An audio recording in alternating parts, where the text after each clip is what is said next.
करण जौहर पर एनसीबी ने कसा शिकंजा। किस किस ने देखा ड्रग्स का धंधा। ड्रग्स का रीगल बना ईगल या रिया ने दिए सबूत लीगल।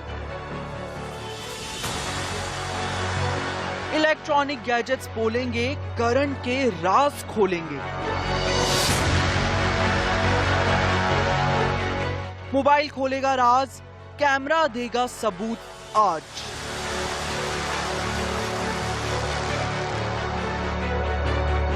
दीपिका की लग चुकी क्लास, वरुण, रणबीर, मलाइका ने खोई आस।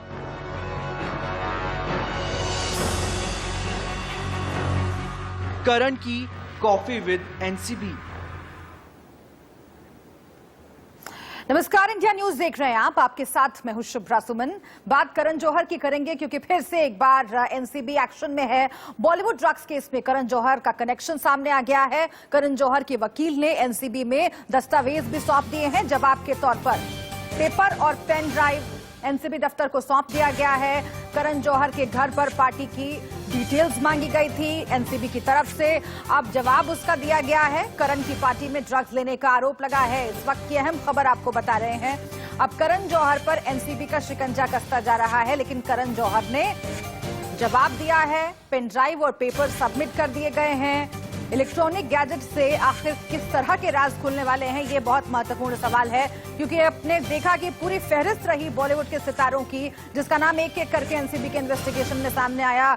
समन भेजा गया, पूछताछ हुई, एक दूसरे से कनेक्शन जुड़ते चले गए। अब करण जौहर 2019 में जो पार्टी कर रहे थे उसको लेकर के फंसते हुए नजर आ रहे हैं। करण जौहर पर आरोप है कि पार्टी में ड्रग्स लिया गया था और इसी को लेकर के ये समन करण जौहर को भेजा गया था। अब जो डॉक्यूमेंट्स सबमिट किए गए हैं, जो पेन ड्राइव सबमिट की गई है, उसमें कुछ अहम जानकारियां हो सकती हैं। सबसे अहम बात यह कि 2019 में जो पार्टी हुई थी उसमें कई अहम सितारे, कई बड़े चेहरे शामिल हुए थे। और अगर आज करण जौहर एनसीबी के शिकंजे में कसते नजर आ रहे हैं, अगर आगे इनसे पूछताछ होती है, जो इलेक्ट्रॉनिक गैजेट्स हैं उसे खंगाला जाता है, तो और कौन कौन से नाम हैं जो इसमें जुड़ते चले जाएंगे।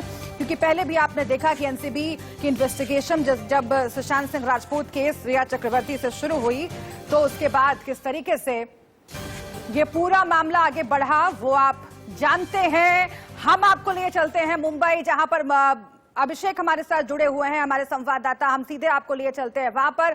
अभिषेक, क्या जानकारी मिल रही है? क्योंकि करण जौहर का नाम पहले से ही सामने आ रहा था। रिया चक्रवर्ती से ये पूरा मामला शुरू हुआ, उसके बाद एक कड़ियां जुड़ती चली गई और कई अहम पूछताछ हुई, और तभी से वो पार्टी जो करण जौहर के घर पर हुई थी वो संदिग्ध पाई जा रही थी, और ये तय ही था कि कभी ना कभी करण जौहर को समन भेजा जाएगा।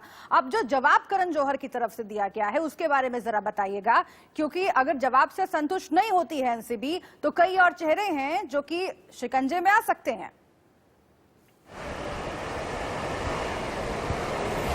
बिल्कुल सही कहा आपने। बिल्कुल देखिए, जो सुशांत की मौत हुई लगभग आप समझे 6 महीने के आसपास हो चुके हैं, और 6 महीनों में लगातार एनसीबी जब से जांच पड़ताल कर रही है तब से लगातार अब तक एक तो नहीं दर्जन से अधिक लोगों को गिरफ्तार भी कर चुकी है और लोगों से पूछताछ कर चुकी है। देखिए, वह शख्स जो कि रिया, जो एक दो नहीं कर 25 लोगों के नाम बताए थे, उन 25 लोगों में से कई लोगों को एनसीबी ने बुलाकर पूछताछ किया है। लेकिन सबसे बड़ा सवाल था कि करण जौहर के घर पर जो 2019 में पार्टी हुई थी और उस पार्टी का वीडियो लगातार वायरल हो रहा था, उसमें साफ साफ दिखाई दे रहा था कि वो व्हाइट पार्टी थी, यानी व्हाइट का मतलब साफ होता है कि ड्रग वाली पार्टी थी, जो लगातार आरोप लगाया जा रहा है।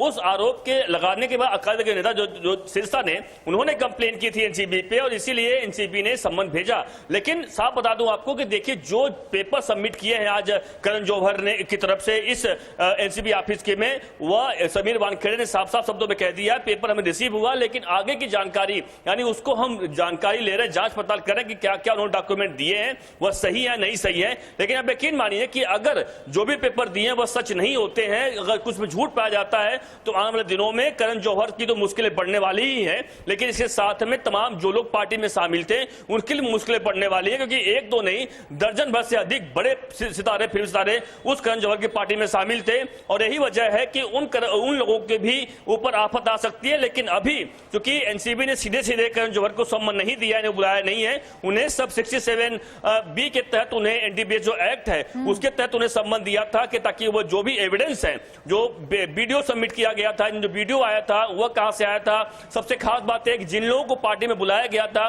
क्या उन्हें कोई आमंत्रण पत्र भेजा गया था, यह जानकारी मांगी थी। उन तमाम जानकारियों को लेकर आज अपने वकील की तरफ से करण जौहर ने तमाम पेपर सबमिट कर दिए इस एनसीबी ऑफिस में।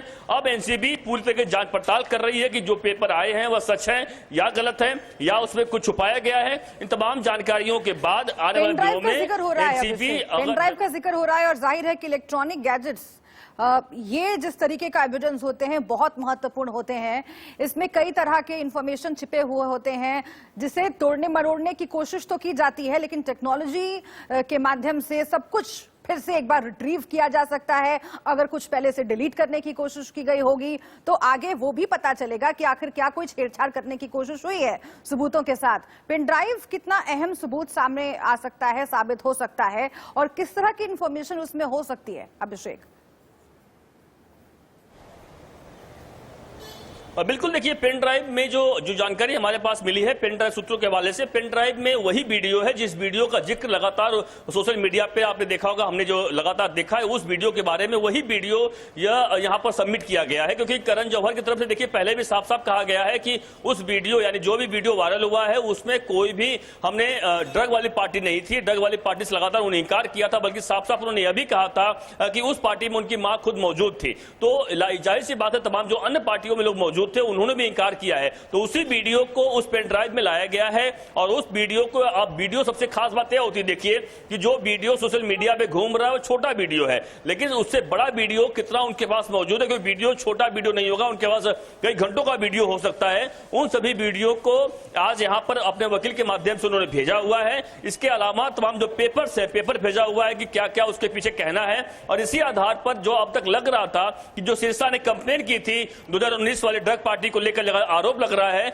लगातार एनसीबी लग रहा था शायद उस पर जांच नहीं करेगी, लेकिन एनसीबी ने अब जांच का सिलसिला आगे बढ़ा दिया है और उसे समझ में आ रहा है कि जो करण जौहर के घर पर पार्टी हुई थी उसमें जरूर कुछ न कुछ गड़बड़ी है। लेकिन अभी भी एनसीबी सिर्फ पेपर और जो एविडेंस आएगी उसके आधार पर जांच पड़ताल करेगी। आगे आने वाले दिनों में एनसीबी क्या करेगी उस पर कार्रवाई अब तक जो अपना स्टेटमेंट नहीं दिया है, लेकिन हाँ जांच शुरू हो चुकी है, सबसे बड़ी बात यह है। और आने वाले दिनों में एनसीबी जो करण जौहर सहित तमाम लोगों तक पहुंच भी सकती है।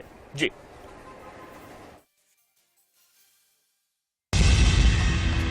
काश मुझे तुम्हारे बिना जीना आता, कोशिश करूंगी। सुशांत सिंह राजपूत से जुड़े ड्रग्स मामले में एनसीबी लगातार बॉलीवुड सेलिब्रिटीज से पूछताछ कर रही है। एनसीबी ने फिल्म निर्देशक करण जौहर को ड्रग्स मामले में नोटिस भेजा है। नारकोटिक्स कंट्रोल ब्यूरो ने नोटिस में पिछले साल करण जौहर के घर पर हुई एक पार्टी को लेकर सवाल उठाए हैं और इस पार्टी में बॉलीवुड के कई सेलिब्रिटीज जिनके हाव भाव देखकर ये बातें सामने आई कि ये सभी ड्रग्स ले रहे थे। एनसीबी ने करण जौहर को जो नोटिस भेजा है उसमें कई बातें हैं जिसमें करण जौहर को खुद एनसीबी के सामने पेश होने की जरूरत नहीं है, वो अपने किसी प्रतिनिधि को भी भेज सकते हैं। एनसीबी ने करण जौहर से उन इलेक्ट्रॉनिक गैजेट्स का ब्यौरा मांगा है जिनका इस्तेमाल जुलाई 2019 में उनके घर पर हुई एक पार्टी को शूट करने के लिए किया गया था। साथ ही उन्हें 2019 की पार्टी से जुड़े तमाम रिकॉर्ड मुहैया कराने को भी कहा गया है, जैसे पार्टी में कौन कौन लोग शामिल थे, किस कैमरे से वीडियो शूट हुआ, क्या कोई इन्विटेशन कार्ड भी भेजा गया था। अब एनसीबी ने कमर कस ली है और लगातार एक्शन में आ चुकी है और इसीलिए पहली जो शुरुआत है वह उन्हें नोटिस भेजकर तमाम जानकारियां मांग रही है। अगर सबूत एनसीबी जो सबूत मांगी है अगर वो खिलाफ जाते हैं करण जौहर के तो यकीन मानिए आने वाले समय में करण जौहर सहित उन तमाम बड़े सितारों की मुश्किलें बढ़ने वाली है।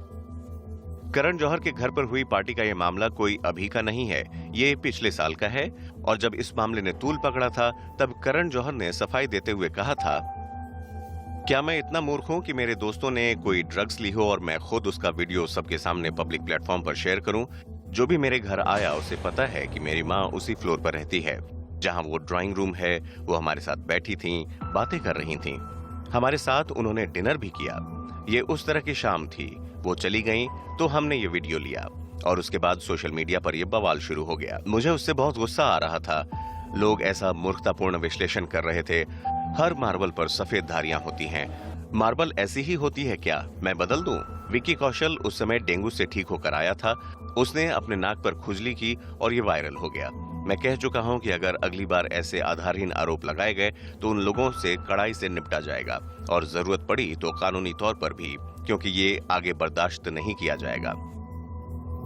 जब पहली बार करण जौहर की पार्टी का मामला उछला तो वो गुस्से से आग बबूला हो गए थे, लेकिन अब जब एनसीबी ने सीधे करण जौहर पर चोट की है तो उनकी बोलती बंद हो गई है। करण जौहर एनसीबी की नोटिस पर पहले पार्टी से जुड़े सबूत एनसीबी के सामने पेश करेंगे और अगर नारकोटिक्स कंट्रोल ब्यूरो को लगा तो वो समन भेजकर करण जौहर को पूछताछ के लिए बुलाएगी। इससे पहले एनसीबी ने एक्टर अर्जुन रामपाल को समन भेजकर पूछताछ के लिए बुलाया था, लेकिन अर्जुन रामपाल ने पर्सनल रीजन की वजह से पेश होने से इनकार करते हुए 22 दिसंबर तक का वक्त मांगा। अब अर्जुन 22 दिसंबर को एनसीबी के सामने पेश होंगे। हालांकि इससे पहले भी 12 नवंबर को एनसीबी ने अर्जुन रामपाल से 6 घंटे तक पूछताछ की थी। 22 दिसंबर को अर्जुन रामपाल को एनसीबी के सामने दोबारा पेश होना है और अगर करण जौहर की तरफ से दिए सबूत एनसीबी को नाकाफी लगे तो बहुत हद तक ये तय है कि एनसीबी करण जौहर को भी पूछताछ के लिए बुलाएगी और इस बार करण जौहर की कॉफी विद एनसीबी होगी। निष्ठा और स्वाति के साथ ब्यूरो रिपोर्ट, इंडिया न्यूज।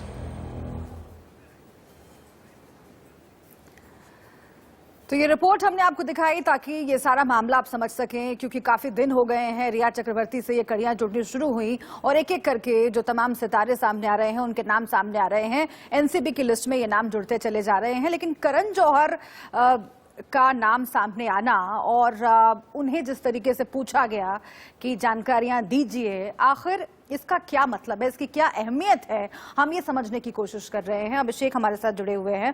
अभिषेक, करण जौहर के बारे में एनसीबी ये कह चुकी है कि देखिए वो संदिग्ध नहीं है, बल्कि उनसे कुछ जानकारियां ड्रग्स मामले में हमें इकट्ठा करनी है, इसलिए पूछताछ जरूरी है। ये जो स्टैंड है आज एनसीबी का है, लेकिन जब उनके द्वारा जमा किए गए जो सबूत हैं उन्हें जब खंगालेगी एनसीबी, क्या ये स्टैंड बदल भी सकता है आगे चल के? और दूसरा ये कि करण जौहर पहले कह चुके हैं कि मैंने खुद चूंकि सोशल मीडिया पर ये वीडियो अपलोड किया था, अगर कुछ भी संदिग्ध होता तो मैं अपने आप ही क्यों वीडियो अपलोड करता। ये तमाम चीजें क्या करण जौहर के फेवर में जा रही हैं या फिर आगे चल करके हम देखेंगे कि मुश्किलें बढ़ सकती हैं करण जौहर की?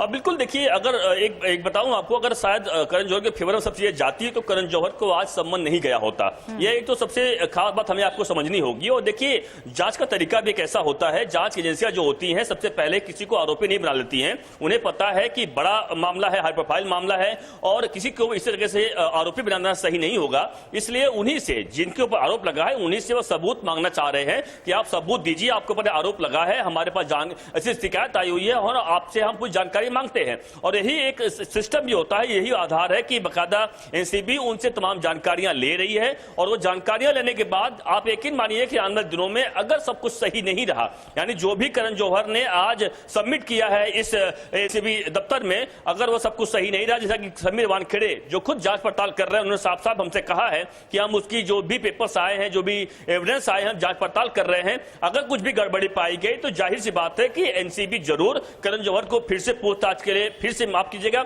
उनको पूछताछ के लिए बुलाएगी, क्योंकि यह साफ हो चुका है कि करण जौहर वाले मामले में एनसीबी को कहीं न कहीं कुछ दाल में काला लग रहा है, कुछ लग रहा है, कुछ तो गड़बड़ है।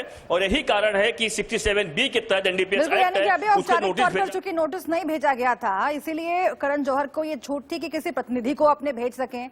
लेकिन अब चूंकि इन्वेस्टिगेशन आगे बढ़ेगी और जो सबूत करण जौहर की ओर से मुहैया कराए गए हैं उनकी जांच पड़ताल होगी, बहुत संभव है कि आगे औपचारिक तौर पर समन भी करण जौहर को भेजा जाए। बहुत शुक्रिया आपका अभिषेक इस पूरी जानकारी के